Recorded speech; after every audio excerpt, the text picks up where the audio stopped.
Some Pokemon just refuse to fade into obscurity. No matter how many new mechanics, power creep, or meta shifts happen, there are certain Pokemon that always find a way back into the spotlight. And today we're talking about one of the most deceptively powerful, stubbornly bulky, and absolutely underrated Pokemon in Regulation G VGC, Snorlax. Snorlax is one of the most iconic Pokemon in the entire franchise. A big, lazy, food-obsessed giant that has been stopping trainers in their tracks since Generation 1. But let me tell you, Snorlax isn't just a roadblock. It's a serious threat in competitive play, and in Pokemon Scarlet and Violet with the right Tera type, Trick Room support, and item choices, this Pokemon can completely disrupt opponents and turn battles into your favor. Hey everyone, it's Relicsongrickstar. And today we're deep diving into why Snorlax deserves more love in Regulation G, and how you can use it to shut down the competition. If you enjoy competitive Pokemon content like this, don't forget to drop a like, subscribe, and let's wake up this sleeping giant. First, let's break down what makes Snorlax such a unique and timeless Pokemon. It's a pure normal type, meaning it has just one weakness, fighting, and a solid immunity to ghost type attacks. But what really sets Snorlax apart is its absurd bulk. Snorlax has some really great stats. It has a base 160 HP, which is one of the highest in the game, a base 110 attack, which is surprisingly strong for a tanky Pokemon like Snorlax, and a base 110 special defense, which is really great in this meta because there's so many special attackers running amok. But what people often overlook is that Snorlax isn't just bulky, it's also versatile. It can run an offensive set with Belly Drum, or a defensive set with Recycle, or even disrupt opponents with Yawn, Curse, or Body Slam for a paralysis chance. Its low speed makes it amazing under Trick Room, allowing it to outspeed and punish Pokemon that are faster in this format. Alright, let's talk Tera types. Because this is Scarlet and Violet, Terrestrialization takes Snorlax to the next level. You've got options, and one completely changes how it plays. Here's going to be a quick fire breakdown on how that works. Tera Ghost, in my opinion, is one of the best defensive options.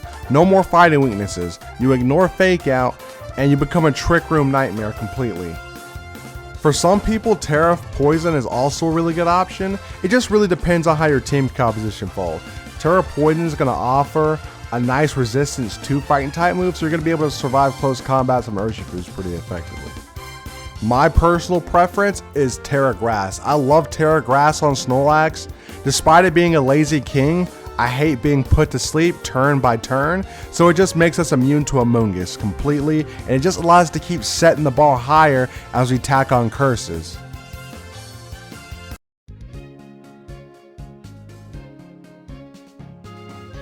Snorlax isn't just some random big sleepy Pokemon. Its design is packed with real world influences, Japanese culture, and even a real person. First up, Snorlax is obviously based on a hibernating bear. That's pretty much Snorlax in a nutshell. Bears eat endlessly before sleeping for months, and Snorlax does the same, 900 pounds of food a day, then nap time.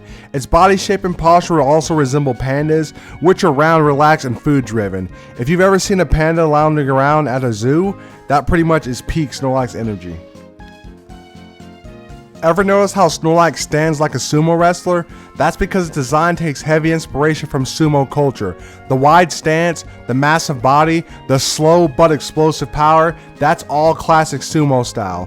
In sumo, once a wrestler builds momentum, they're almost impossible to stop, just like Snorlax in battle. It might seem slow and passive at first, but when it strikes, it hits like a freight train. Belly Drum Snorlax, that's basically a sumo slapping the ground before wrecking their opponent. So yeah, Snorlax isn't just a sleepy bear, it's also a sumo-inspired powerhouse, ready to take down anyone that underestimates it. Did you know Snorlax is actually based on a real person? That's right, Snorlax's inspiration comes from Koji Nishino, a Game Freak developer. Nishino was known for his big stature and love of food, traits that were hilariously turned into Snorlax's lazy, gluttonous personality. The design even carries over to how Snorlax blocks roads in game, kinda like how Nishino would joke about being in the way. So next time you see a Snorlax snoozing, just remember it's not just a Pokemon, it's a tribute to one of the greatest minds behind Game Freak. So, we've broken down what Snorlax is, where it comes from, and why it's an absolute unit. But now it's time for the real question. How do we make Snorlax work in Regulation G VGC? You just don't throw Snorlax onto any team and expect it to carry. You've got to build around his strengths, cover its weaknesses, and give it the right support to let it dominate the battlefield. And lucky for you, I've got just the team to showcase exactly how to make Snorlax a true competitive threat.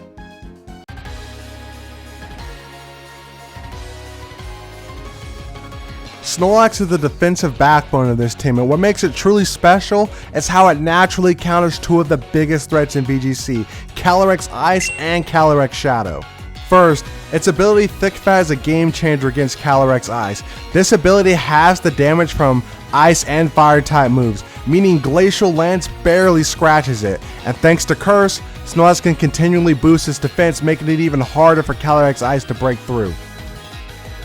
Then we have Calyrex-Shadow, one of the most powerful special attackers in the game. But here's the thing, Snorlax is a normal type, meaning it's completely immune to Astral Barrage. That's right, one of the most feared moves in VGCs does nothing to Snorlax, making it a fantastic check.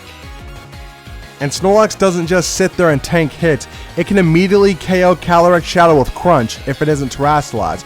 With its ghost typing, Calyrex has no bulk, meaning Crunch sends it straight to the Shadow Realm. On top of that, Tera Grass helps Snorlax deal with spore users like Amoonguss. Even with the Tera Grass, our ability Thick Fat makes the Ice type moves hit us neutrally, so even though it says super effective, it really isn't, thanks to all of its blubber. So between Thick Fat reducing ice damage and its normal typing nullifying Astral Barrage, Snorlax is one of the best anti-meta Pokemon you can bring into battle. And let's not forget, Body Slam also has a chance for a nasty paralysis, letting you slow down your opponents even further. Rillaboom's Grassy Surge sets up terrain, giving Snorlax and his teammates passive recovery while boosting its grass type moves. We're running an Assault Vest to enhance Rillaboom's bulk, allowing it to take hits while dishing out solid damage. Fake Out provides early game disruption, letting us control the pace of battle. Drum Beating is a unique choice, lowering the opponent's speed while dealing decent damage. And Grassy Glide gives us priority when the terrain is active. A U-turn lets Rillaboom pivot out when needed. Tera Fire on Rillaboom is going to be the perfect choice for this team because it's also going to remove Rillaboom's weakness to Ice. So pretty much Rillaboom and Snorlax together will always wall a Calyrex-Ice. Every team needs firepower in this meta, and that's where Calyrex-Shadow comes in. Its Covert Cloak prevents flinches, and it blocks secondary effects for moves such as Salt Cure and Mortal Spin, which keeps it safe. With Nasty Plot, Calyrex can snowball out of control, boosting its special attack to terrifying levels. Astral Barrage remains one of the strongest spread moves in the game, and Draining Kiss gives it some surprising sustain, healing off damage while dealing Fairy-type coverage. Tera Fairy not only strengthens Draining Kiss, but it also gives it a resistance to dark moves, so it lets it handle Pokemon like Roaring Moon and Incineroar more effectively. Clefairy plays a crucial role in supporting our setup strategy. With Friend Guard, it reduces incoming damage for its allies, making the entire team bulkier. Holding an EVO like Clefairy becomes a deceptively tanky, and it's able to take multiple hits. Helping Hand lets Clefairy boost its partner's attacks, making Snorlax's Body Slam or Calyrex's Astral Barrage hit even harder. After You is another sneaky tool, allowing Calyrex to move first in Trick Room or ensuring a slower ally attacks before the opponent. Tera still removes Clefairy's weakness to poison type moves. It also gives a resistance to ice, which again, Calyrex-Ice, we're just going to wall it, so it's just going to make it even harder to take down. Urshifu Rapid Strike brings consistent offensive pressure to the team. Holding Mystic Water, a Surging Strike gets a damage boost, guaranteeing critical hits to break through defensive boost. Since we have the Mystic Water on this Urshifu, if you stack Tera and Helping Hand on top, you should pretty much be able to KO Calyrex-Shadow in one Surging Strikes, and Calyrex-Ice, you should at least put it in KO range or KO it. I think it's like a 10% margin of error. Close Combat provides a high damage fighting type move to deal with bulky normal and steel types, and Aqua Jet adds priority, letting Urshifu pick off weakened opponents, and Protect keeps it safe when needed. This one is a favorite of mine. Raging Bolt is our secondary special attacker. Using booster energy to maximize its offensive presence, its ability Photosynthesis boosts its special attack under Sun, but even without it, Raging Bolt hits hard. Thunderbolt is a reliable stab move, while Dragon Pulse provides solid neutral coverage, but the real game changer here is Thunderclap, giving it a priority electric move that lets it hit faster than threats before they can even react. Tera Electric makes Thunderclap hit even harder, allowing Raging Bolt to become a top tier revenge killer.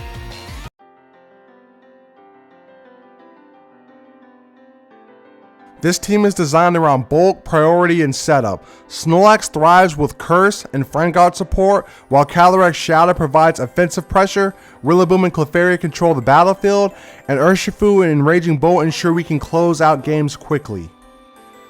A key strategy is leading with Clefairy and Snorlax, setting up Curse while using Follow Me to protect from early damage. Alternatively, starting with Urshifu and Raging Bolt lets you play more aggressive with its priority moves. And there you have it. Snorlax isn't just a relic of the past, it's still a powerhouse in the right hands.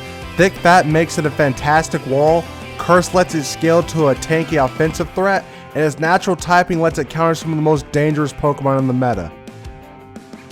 That's it for today's breakdown. What do you think of Snorlax in VGC? Have you ever used it in a tournament, or are you planning to try it out? Let me know in the comments below. And if you want to see this team in action, battle me live, or get a team review, make sure to join my Twitch and YouTube streams. I go live regularly breaking down VGC matches, coaching players, and battling viewers. And thanks for watching. I hope everyone has a good rest of the day, and feel free to share this video with your friends, and may your next battle be a victory.